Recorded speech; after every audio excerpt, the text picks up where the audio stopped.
Assalamualaikum warahmatullahi wabarakatuh. Alhamdulillahi rabbil alamin. Wassalatu wassalamu ala asrafil anbiya'i wal mursalin Sayyidina Muhammadin wa ala alihi wa sahbihi ajma'in, amma ba'du. Ma'asyiral muslimin rahimakumullah.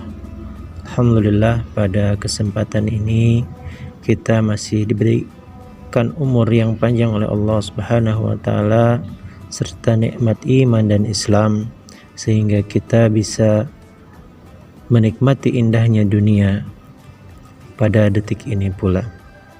Alhamdulillah, dan intinya mari kita panjatkan puji syukur kehadirat Allah Subhanahu wa taala. Salawat beserta salam semoga kian tercurah limpah kepada junjungan kita baginda alam Habibana wa Maulana Muhammad sallallahu alaihi wasallam.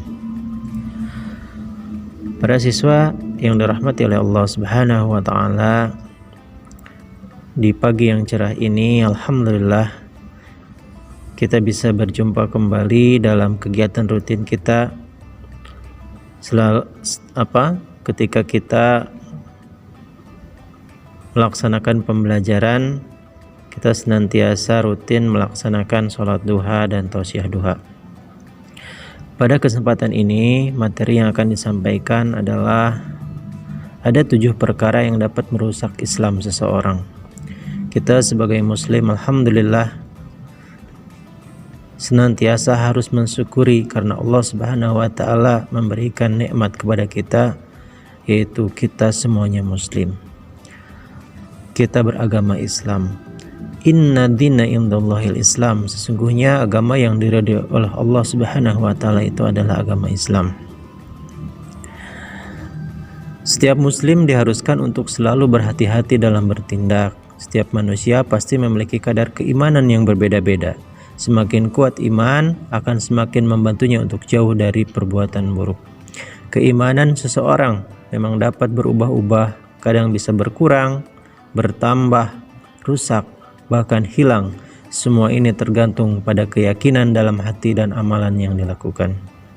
Iman itu ucapan dan amalan, kadang-kadang bertambah, kadang-kadang berkurang, sebagaimana yang diriwayatkan oleh Bukhari. Dalam Islam ternyata terdapat sekitar 7 perkara yang dapat merusak keislaman seseorang. Ini tercantum dalam Al-Quran sebagaimana dilansir dari beberapa sumber. Apa itu, para siswa sekalian? Yang pertama adalah syirik. Syirik itu adalah perbuatan yang dapat mendulang dosa besar. Sebagai umat Islam, perilaku seperti ini sudah seharusnya dijauhkan dari kehidupan sehari-hari. Allah Subhanahu wa taala berfirman dalam surat An-Nisa ayat 116 yang artinya, sesungguhnya Allah tidak mengampuni dosa mempersekutukan sesuatu dengan Dia, dan Dia mengampuni dosa yang selain syirik bagi siapa yang dikehendakinya. Barang siapa yang mempersekutukan sesuatu dengan Allah, maka sesungguhnya ia telah tersesat sejauh-jauhnya. Na'udzubillah, summa na'udzubillah. Kemudian yang kedua, tidak mengakui kemusyrikan seseorang. Siapa saja yang tidak menyatakan orang musyrik sebagai kafir atau meragukan kekafiran mereka, maka dia termasuk seperti orang kafir. Agama Islam itu senantiasa berserah diri hanya kepada Allah Subhanahu wa taala, menundukkan ketaatan, mentauhidkannya dan mengingkari kemusyrikan.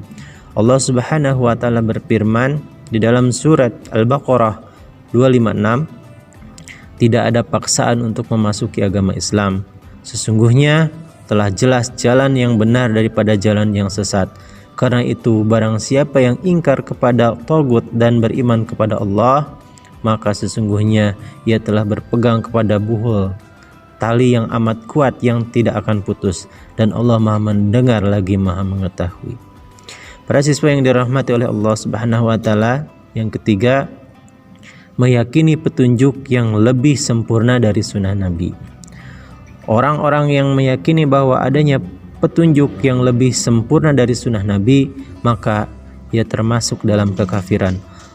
Allah Subhanahu wa taala berfirman di dalam surat An-Nisa ayat 65, maka demi Tuhanmu mereka pada hakikatnya tidak beriman hingga mereka menjadikan kamu hakim terhadap perkara yang mereka perselisihkan. Kemudian mereka tidak merasa dalam hati mereka sesuatu keberatan terhadap putusan yang kamu berikan dan mereka menerima dengan sepenuhnya. Kemudian yang keempat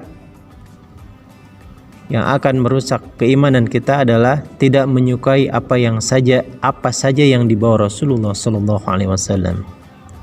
Semua hal-hal yang dibawa Rasulullah tetapi tidak menyukai hal-hal tersebut meskipun tetap dilaksanakan, maka dia tetaplah kafir. Hal ini pula telah disepakati oleh para ulama. Sebagaimana firman Allah Subhanahu wa taala, apabila orang-orang munafik datang kepadamu mereka berkata, kami mengakui bahwa sesungguhnya kamu benar-benar Rasul Allah, dan Allah mengetahui bahwa sesungguhnya kamu benar-benar Rasulnya, dan Allah mengetahui bahwa sesungguhnya orang-orang munafik itu benar-benar orang pendusta. Kemudian yang kelima adalah menghina Islam. Dalam hal apapun, menghina bukanlah hal yang patut dilakukan bagi seorang muslim, apalagi sampai harus mengolok-olokkan sang pencipta Allah Subhanahu wa taala dan Rasulnya, maka dia telah keluar dari Islam. Hal ini tertuang dalam surat At-Taubah ayat 65, dan jika kamu tanyakan kepada mereka tentang apa yang mereka lakukan itu, tentulah mereka akan menjawab, sesungguhnya kami hanyalah bersenda gurau dan bermain-main saja. Katakanlah, apakah dengan Allah, ayat-ayatnya, Rasulnya kamu selalu berolok-olok? Para siswa yang dirahmati oleh Allah Subhanahu wa taala, yang keenam adalah melakukan sihir. Sihir bukan hal terpuji untuk dilakukan dalam kehidupan sehari-hari. Maka bagi siapapun yang melakukan sihir dalam kehidupannya, ia termasuk orang kafir, termasuk merubah keadaan seseorang seperti memalingkan kecintaan suami terhadap istrinya. Percaya terhadap dukun, ya, itu termasuk kafir. Jadi jangan sekali-kali kita percaya terhadap dukun, ya. Allah Subhanahu wa taala berfirman, dan mereka mengikuti apa yang dibaca oleh setan-setan pada masa kerajaan Sulaiman, dan mereka mengatakan bahwa Sulaiman itu mengerjakan sihir, padahal Sulaiman tidak kafir, tidak mengerjakan sihir. Hanya setan-setanlah yang kafir mengerjakan sihir. Mereka mengajarkan sihir kepada manusia, dan apa yang diturunkan kepada dua orang malaikat di negeri Babil, yaitu Harut dan Marut, sedang keduanya tidak mengajarkannya sesuatu kepada seorang pun sebelum mengatakan, sesungguhnya kami hanya cobaan bagimu, sebab itu janganlah kamu kafir.